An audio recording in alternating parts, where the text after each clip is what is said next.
তুমি যদি নিটের স্টুডেন্ট হয়ে থাকো আর এইমস যদি তোমার লাইফের একমাত্র ড্রিম হয়ে থাকে, তাহলে এই ভিডিও তোমার জন্য। তোমার সেক্ষেত্রে অবশ্যই জানা উচিত এই ইয়ারে কত কাট অফ গেল, লাস্ট ইয়ারগুলোতেই বা কত কাট অফ ছিল। যতক্ষণ না পর্যন্ত এই কাট অফটা তোমার কাছে ক্লিয়ার হচ্ছে, ততক্ষণ পর্যন্ত পড়ার সেই মোটিভেশনটা পাবে না বা সেই গোল সেটটা হবে না। আমি ধরো জানি না যে এই ইয়ারে কত কাট অফ গেল বা এইমসে জেনারেলি কাট অফ কেমন যায়, তাহলে আমি পড়বো কি করে, আমি বুঝবো কি করে আমি যে লেভেলে পড়াশোনা করছি এটা দিয়ে আদৌ এইমস হবে কিনা। ওই কারণে কাট অফটা জানাটা আমাদের খুব জরুরি হয়ে পড়ে। তো আজকের ভিডিওতে আমরা সেই কাট অফ নিয়ে অ্যানালিসিস করব। আমরা এখানে খুব শর্টে ডিসকাস করব, একদমই ইলাবোরেট করব না।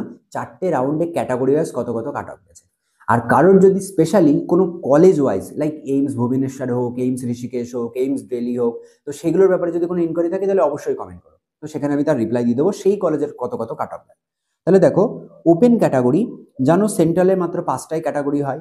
ওপেন ক্যাটাগরি যেটাকে আমরা ইউআর বা আনরিজার্ভ ক্যাটাগরি বলি, ইডব্লিউএস, ওবিসি, এসসি এসটি। কারণ ওবিসি এ বা ওবিসি বি কিন্তু এখানে সেই ফান্ডাটা নেই, শুধুমাত্র স্টেটে সেটা আছে। ওপেন ক্যাটাগরিতে রাউন্ড ওয়ানে কত কাট অফ গেছে? 3597, রাউন্ড টুতে 5761, রাউন্ড থ্রিতে 7143, আর রাউন্ড ফোরে 16728। সিমিলারলি আমরা যখন ইডব্লিউএস এ আসছি তখন দেখছি 6467, রাউন্ড টুতে 7417, রাউন্ড থ্রিতে 12057, আর রাউন্ড ফোরে 19825। ওবিসিদের ক্ষেত্রে সেই কাট অফের অ্যামাউন্টটা কেমন দাঁড়াচ্ছে? এটা 4627, 6456, সামথিং সামথিং, রাউন্ড ফোরে গিয়ে 26016। এসসিদের ক্ষেত্রে সেই কাট অফটা কত দাঁড়িয়েছে? 33,000 মতো। রাউন্ড ওয়ানে ছিল, রাউন্ড টুতে 43,997, প্রায় 44,000, রাউন্ড থ্রিতে সেটা 51,000 মতো, আর রাউন্ড ফোরে কিন্তু অনেকটা সেখান থেকে বেড়ে গেছে 1,04,477। ওকে, এসটিদের ক্ষেত্রে এসটি ক্যাটাগরিতে প্রথমেই ছিল কিন্তু রাউন্ড ওয়ানে প্রায় 55,735, রাউন্ড টুতে সেটা 63,000-এর উপরে চলে গেছে, রাউন্ড থ্রিতে সেটা প্রায় 71,000 গেছে, আর রাউন্ড ফোরে 1,63,000। ভয়ানক একটা জাম্পিং। ওকে, তো এই গেল আমাদের শর্টে চারটে রাউন্ডের ক্যাটাগরি ওয়াইজ কাট অফ। ওকে, এই অনুযায়ী এবার তাহলে তোমরা করসপন্ডিং যদি নম্বর জানতে চাও যে এই কাট অফের বেসিসে স্যার মার্কস কত ছিল, তো তারপরে আমরা সেপারেট ভিডিও বানাতে পারি যাতে আমাদের আরো ওভারঅল আইডিয়া থাকে।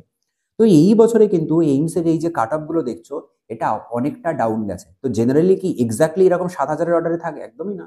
এবার অনেকটা, যেমন স্টেটে যেমন ফ্লাকচুয়েশন এসছে, সেরকম অল ইন্ডিয়াতেও কিন্তু প্রচুর ফ্লাকচুয়েশন এসছে। তাহলে মোটামুটি একটা আমরা আইডিয়া করতে পারি তাহলে এই রেঞ্জেই আমাদের কাট অফ থাকে, আর আমরা তাহলে সেই লেভেলে প্রিপারেশন করবো। তাহলে আমাকে যদি জেনারেল ক্যাটাগরিতে আসতে হয়, তাহলে এবার রাউন্ড ফোর পর্যন্ত আমার 16,728 গেছে, তাহলে আমি কি 16,000 টার্গেট নিয়ে পড়বো? না, একদমই না। আমার টার্গেট ওই 10-12 হাজারের রেঞ্জেই থাকবে। যা হয় তার থেকে আরো কাট অফ আরো রেঞ্জটা আরো আমাকে একটু টাফ লেভেলে ভাবতে হয়, যাতে আমার চান্স পাওয়ার সুযোগটা অনেক বেশি থাকে। তাহলে যদি রাউন্ড ওয়ানে আমি দেখছি 3,597, তার মানে আমি কি টার্গেট নেবো? তাহলে 4,000 পর্যন্ত কাট অফ যাবে? না, একদমই না। আমি টার্গেট নেবো 3,000-এর মধ্যে আমার র্যাঙ্কটা রাখতে হবে, যাতে আমি ফার্স্ট রাউন্ডে চান্স পাই। ওকে, তো সেই মানে অনুযায়ী তোমরা পড়াশোনা করো। আর কারোর কোনো রকম ইনকোয়ারি থাকলে অবশ্যই বলো, আমি হেল্প করবো। চলো, টাটা।